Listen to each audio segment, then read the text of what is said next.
Ser Podcast. Las 8 de Hoy por Hoy en Ser Podcast. Hola, muy buenos días. Les saludamos esta mañana desde Benalmádena, en Málaga, desde aquí, desde el Castillo El Bilbil, en plena Costa del Sol. Vamos a cumplir con una de las tradiciones que más nos gusta, que es darle la bienvenida al verano, aunque ya saben que en este último tramo de la temporada, mientras llegan las vacaciones, vamos de sobresalto en sobresalto, tanto en el ámbito nacional como en el internacional. Así que vamos a empezar con las novedades de lo primero. La segunda semana de crisis interna en el Partido Socialista y en el seno del Gobierno por el caso Santos Cerdán termina con España poniendo pie en pared ante la OTAN y ante Trump por el gasto en defensa. A pocos días de la cumbre en La Haya, Pedro Sánchez advirtió ayer por carta al secretario general de la OTAN, a Mark Rutte, que España ni comparte ni puede firmar el borrador de la declaración de esta próxima cumbre, en la que Rutte ha incluido la exigencia que viene marcando Estados Unidos desde hace meses, la del compromiso de todos los aliados a aumentar el gasto en defensa hasta el 5% del PIB. Que España se plantee ahora ante la OTAN no es casual. Es cierto que lleva tiempo negociando con su secretario general para que el borrador se limitara a fijar necesidades específicas y no un porcentaje obligatorio, pero a su vez los socios de coalición y también los socios de investidura hace meses que están enfrentados con el gobierno por el gasto en defensa. La parte socialista del gobierno espera que esta carta sirva al menos para ganar tiempo. Tiempo para encontrar la manera de coser las costuras abiertas tras la bomba que ha supuesto el informe de la UCO, que implica al ex número 3 del partido, a Santos Cerdán, en la trama de mordidas a cambio de adjudicaciones de obra pública. El gobierno ve en este movimiento internacional una oportunidad para acercar posiciones con los socios y definir la batería de medidas necesarias con la que responder a los escándalos de las últimas semanas. Guillermo Lerma, buenos días. ¿Qué tal? Buenos días, Ángels. Porque el Ejecutivo lo que está ahora es en concentrar todos sus esfuerzos en mantener viva la legislatura. Sí, defienden en la Moncloa que la decisión de Sánchez de plantarse ante los planes de Trump y de la OTAN es una muestra de que el gobierno sale del bloqueo en el que lo ha dejado el caso Cerdán. El presidente busca en el escenario internacional un poco de oxígeno político que le permita ganar tiempo internamente y encontrar una salida a los problemas generados por la corrupción. En el PSOE son conscientes de que esa posición de fuerza les sirve de tregua, pero que es algo temporal. Ayer la vicepresidenta María Jesús Montero asumía que con el perdón no vale, hay que aprobar medidas, decía. Hemos pedido perdón, lo ha hecho el presidente en primera persona y sabemos que no es suficiente, que tendremos que adoptar más medidas que nos permitan recuperar la confianza de la ciudadanía. La posición sobre el aumento del gasto militar se venía trabajando desde hace semanas. El PSOE tenía decidido no suscribir un incremento de este nivel, pero en el Ejecutivo admiten que en este momento crítico de su relación con los aliados parlamentarios no se podían permitir no fijar una posición contundente. Defienden en la Moncloa que además de inasumible, el 5% del PIB dedicado al gasto militar va en contra de los valores y del pacto de investidura suscrito con sus socios. Guille, gracias. Hasta luego. Hoy por Hoy Noticias. Ser Podcast. La cuestión es que el gobierno no lo va a tener fácil para desmarcarse de ese aumento en defensa. Estados Unidos insiste, todos los países tendrán que pasar por caja. Dijo ayer la portavoz de la Casa Blanca, Caroline Leavitt, que Trump quiere ver cómo cada uno de los países europeos se compromete a lo mismo, a ese 5%. Es la propuesta que asumió como propia el secretario de la OTAN, Mark Rutte, y para la que Bruselas cree que todavía hay margen de negociación. Corresponsal comunitario Enrique García Pozo, buenos días. ¿Qué tal? Buenos días. Fuentes de la Alianza responden que las negociaciones siguen abiertas y emplazan a esas negociaciones para llegar a un acuerdo antes del lunes, cuando comienza la cumbre en La Haya, la cumbre en la que Mark Rutte pretende que los aliados sellen el nuevo compromiso de gasto, porque ese sigue siendo el objetivo del secretario general: cerrar un acuerdo antes del inicio de la cumbre y evitar de esa forma una foto que cuestione la unidad de los socios. La carta de Sánchez ha roto con el consenso con el que Rutte pretendía llegar a esta reunión, un golpe sobre la mesa que obliga a intensificar las negociaciones y a estudiar fórmulas alternativas, también las fórmulas que propone España, que ha propuesto Sánchez en su carta: que los aliados se comprometan a ese gasto de forma opcional, o que los aliados, como España, se queden al margen de un compromiso global que sí refrenden el resto de aliados. Aunque hay otros socios que han mostrado dudas en privado, no lo han hecho en público, como España. Las negociaciones siguen abiertas, insisten, y queda tiempo hasta el lunes, explican fuentes diplomáticas. Seguimos en el abierto, Enrique.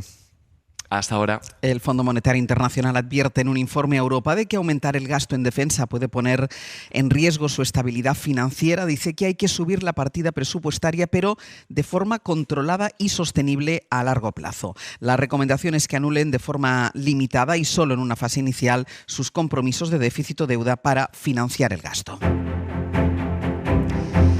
Y Pedro Sánchez ha vaciado su agenda por segundo día consecutivo. Dice su equipo que hoy solo mantendrá encuentros privados y que va a concentrarse en preparar esa cumbre de la OTAN. El presidente libera su agenda y el líder de la oposición, Feijóo, infla la suya. No quiere dejar pasar la oportunidad de hacerse fuerte frente a un presidente que a sus propios socios describen como derrotado.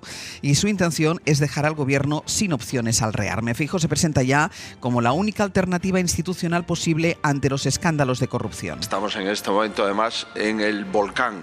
Pero esto no tiene que ocurrir todos los días. Y, de hecho, la mayor parte de los años que vivimos en democracia en España no ocurrió.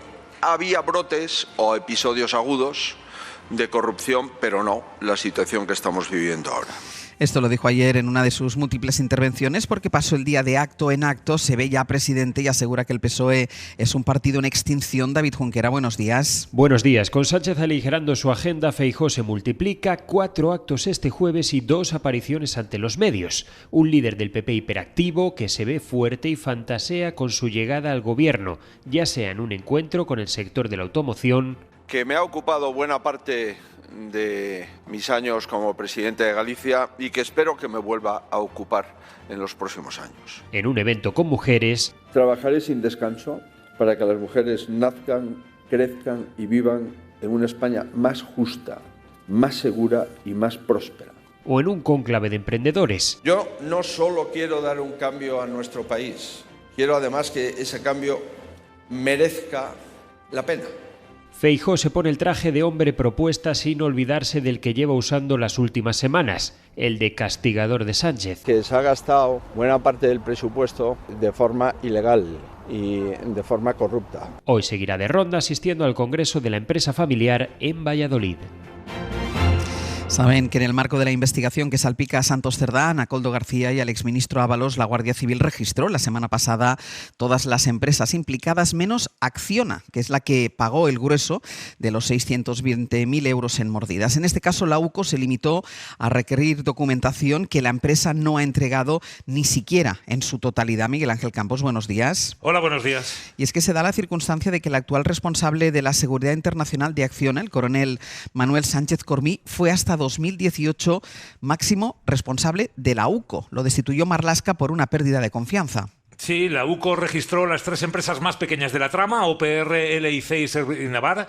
Entró y se llevó lo que quiso. En el caso de Acciona, compañía del IBEX y que supuestamente pagó el grueso de las mordidas, solo fue un requerimiento. Los agentes se personaron en Acciona, pidieron los correos del principal dirigente implicado y 5 expedientes de obra y se fueron sin los emails ni parte de la documentación con la excusa de que pesaba mucho para hacer el volcado o que ya se la entregarían en otro momento. Fue un vuelva usted mañana. El responsable de Seguridad Internacional de Acciona, como decías, desde 2021 es el exjefe de la UCO, Manuel Sánchez Cormí, destituido por Marlaska. La UCO niega a la SER que esta circunstancia haya tenido algo que ver en la diferencia de trato y no ofrece explicaciones respecto a por qué optaron por el requerimiento en el caso de Acciona y no por el registro como con el resto. Se limitan a afirmar que la unidad llevó a cabo su acción y reclamó la documentación que estimó pertinente en cada caso. Campos, hasta luego. Hasta luego. Por cierto, que Servinavar, la empresa clave en la trama, que según la UCO servía para canalizar las mordidas que orquestaban Santos Cerdán, asegura que el ex número 3 del PSOE no es socio de la empresa. Amenazan incluso con tomar medidas legales si se sigue difundiendo lo que sostiene el informe de la Guardia Civil, que hay un documento privado en el que consta que Cerdán era el dueño del 45% de las participaciones de la compañía. Dicen que su vínculo con Servinavar era meramente de amistad. Y la crónica política y judicial se completa con la filtración de las direcciones y los datos personales de varios ministros en un canal de extrema derecha en Telegram. La policía investiga el origen de esa difusión que contiene los DNIs o los números de teléfono de numerosos políticos en un grupo que se llama Alvise Pérez Chat. En el canal participan 92.000 personas y suelen enviar mensajes de apoyo al líder ultra de Se acabó la fiesta. Javier Bañuelos, buenos días. ¿Qué tal? tal? Buenos días. Sí, es un incidente muy grave sin precedentes. Aquí hablamos de datos personales exfiltrados, nada menos que datos privados como su DNI, el número de teléfono, incluso la dirección de los domicilios de 7 ministros, entre ellos el de la vicepresidenta primera, María Jesús Montero, el ministro de Interior, Fernando Grande Marlaska, Óscar Puente, Luis Planas, Diana Morán, Ana Redondo y Elma Saiz, según ha avanzado el Diario Público y han confirmado a la SER fuentes de Interior. La Policía Nacional ha puesto ya el caso en manos de la Audiencia Nacional, dada la gravedad de la información revelada en un canal con miles de seguidores, un canal de ultraderecha que apoya a Alvise Pérez. Según ha sabido la cadena SER, el CNI también trabaja para detectar quién y cómo ha accedido a una información tan personal que también ha afectado a exministros del PP como María Dolores de Cospedal, Rafael Catalá o Ana Pastor, y también de Podemos, entre ellos los de Ione Belarra, Irene Montero y Pablo Iglesias. Hoy por hoy noticias. SER Podcast.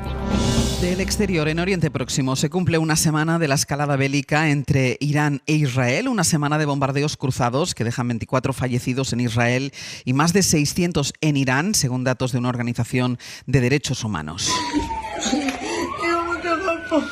Este es el sonido de esta madrugada en un barrio residencial de Beersheba, la ciudad del sur de Israel, que ha vuelto a ser atacada por misiles iraníes horas después de que el ejército de Netanyahu volviera a golpear objetivos en el norte de Irán. Informa desde Jerusalén Nuria Garrido. Buenos días, cuéntanos. ¿Qué tal? Buenos días, Ángel. Sí, sobre las 6 de la mañana, hora local, ha impactado otro misil de Irán en la ciudad de Beersheba, justo alrededor de varios edificios, tras lo cual varios vehículos han ardido en llamas. De momento hay 5 heridos leves por la onda expansiva y todos ellos han sido precisamente atendidos en el hospital Soroka, atacado ayer y que sigue funcionando solo el 26% de su capacidad. Lo que estamos viendo es que las defensas antiaéreas de Israel, por segundo día consecutivo, han fallado en la misma ciudad, y esto es algo que empieza a preocupar a los israelíes en vista de que esta guerra todavía no ha acabado. Por cierto, no es casual que Beersheba sea uno de los puntos que Irán quiera atacar. Ubicada a tan solo 40 kilómetros de la Franja de Gaza, allí hay importantes bases militares. Por otra parte, en Irán, como decías, las bombas israelíes también siguen cayendo y de momento han matado a más de 600 personas, según un recuento facilitado por un grupo de derechos humanos. Nuria, gracias. Gracias, un abrazo. Hoy los ministros de Exteriores de Francia, Reino Unido y Alemania se van a reunir con su homólogo iraní para intentar encauzar por la vía diplomática el debate sobre su programa nuclear. Así Europa maniobra para intentar contener la escalada del conflicto, mientras el presidente estadounidense Donald Trump ha decidido mantener la tensión sobre un posible ataque contra Irán, alarga el periodo de incertidumbre y se da más tiempo para tomar una decisión. Corresponsal en Washington, Sara Canals. Concretamente 2 semanas, un mensaje que la portavoz ha compartido nada más arrancar la rueda de prensa para frenar, ha dicho, la especulación, y citando textualmente al presidente. I will make my decision whether or not to go within the next 2 weeks. Tomaré mi decisión en 2 semanas, dado que existe una probabilidad significativa de que se produzcan o no negociaciones con Irán en un futuro próximo. Así que básicamente Trump lanza otro ultimátum para que Irán vuelva a la mesa de negociaciones y acepte el último pacto nuclear que propuso la Casa Blanca y que Caroline Leavitt, la portavoz, ha calificado de razonable. La portavoz además también ha llamado a Trump pacificador en jefe en vez de comandante en jefe. He is a peacemaker in chief. He is the peace through strength president. Porque asegura que si hay una oportunidad para la diplomacia, el presidente siempre la va a aprovechar. Y horas después de este anuncio, la Casa Blanca actualizaba la agenda semanal de Donald Trump y en ella es llamativo